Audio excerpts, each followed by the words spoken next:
ఇప్పుడు వాలంటీర్లు ఉన్నారు, వ్యక్తిగత సమాచారాన్ని సేకరిస్తున్నారు. ఆ సమాచారాన్ని ఉపయోగించుకుని మనల్ని బ్లాక్ మెయిల్ చేయాలనుకుంటున్నారు. ఇంటింటికి వచ్చి మీ వివరాలు కనుక్కుంటున్నారు. కొంపల్ని కూల్చే మార్గం ఇదెక్కడ నాకైతే అర్థం కాదు. నీకేం సంబంధం? 5,000 రూపాయలతో మీరు ఏం ఉద్యోగం? అది గోను సంచులు మోసే ఉద్యోగం. ఎప్పుడంటే ఇప్పుడు ఇండ్లకు వెళ్ళడం, డే టైం మగవాళ్ళు ఉండరు, వెలిపి తల్లు. ప్రియమైన పింఛన్దారులారా, మీ ఈ పరిస్థితికి కారణం టీడీపీయే.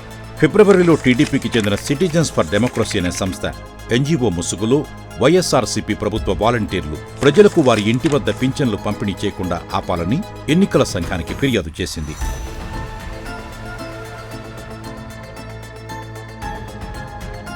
మార్చి 30 వాలంటీర్లు ప్రభుత్వ పథకాలు, సంక్షేమ ప్రయోజనాలు మరియు సంబంధిత కార్యకలాపాలను మీ ఇంటి వద్దకు అందించకుండా నిషేధిస్తూ ఏసీఐ ఉత్తర్వులు జారీ చేసింది. ఈ నిర్ణయంతో నెలవారీ పింఛన్ పంపిణీ కార్యక్రమం పూర్తిగా నిలిచిపోయింది. ఏప్రిల్ 1 ఏసీ నిర్ణయం కారణంగా వైఎస్ఆర్సీపీ ప్రభుత్వ వాలంటీర్లు నేరుగా మీ ఇంటి వద్దకే పింఛన్ నగదును తీసుకురాలేకపోయారు. దీనివల్ల 66 లక్షల మంది పింఛన్ లబ్ధిదారులు ఎంతగానో ఇబ్బందులు పడ్డారు. దీనివల్ల 30 మందికి పైగా వృద్ధులు చనిపోవడం బాధాకరం. అధికార దాహంతో బాధితులపై చంద్రబాబు చేసిన కుట్ర పెన్షన్దారులకు తీవ్ర ఇబ్బందులు, పెన్షన్ లబ్ధిదారులకు శాపంగా మారింది. ఏప్రిల్ 2 పింఛన్ సొమ్మును సకాలంలో అందజేయాల్సిన అవసరాన్ని గుర్తించిన జగన్ ప్రభుత్వం గ్రామ, వార్డు సచివాలయాల వద్ద పంపిణీ ప్రక్రియను ప్రారంభించింది.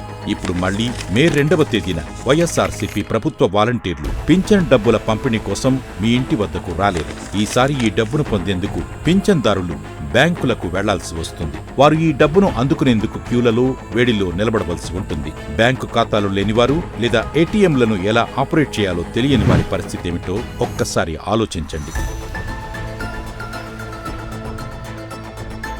మీ జీవితాలతో చెలగాటమాడేది చంద్రబాబే. చంద్రబాబు ఓడిపోతామనే భయం, అభద్రతాభావంతో ఉన్నారు. అధికారాన్ని తిరిగి పొందాలనే తపనతో ఉన్నారు. ఇలాంటి పరిస్థితుల్లో మనం చనిపోయినా పట్టించుకునేవాడి లేడు. వారి రాజకీయాల లబ్ధే వారికి ముఖ్యం.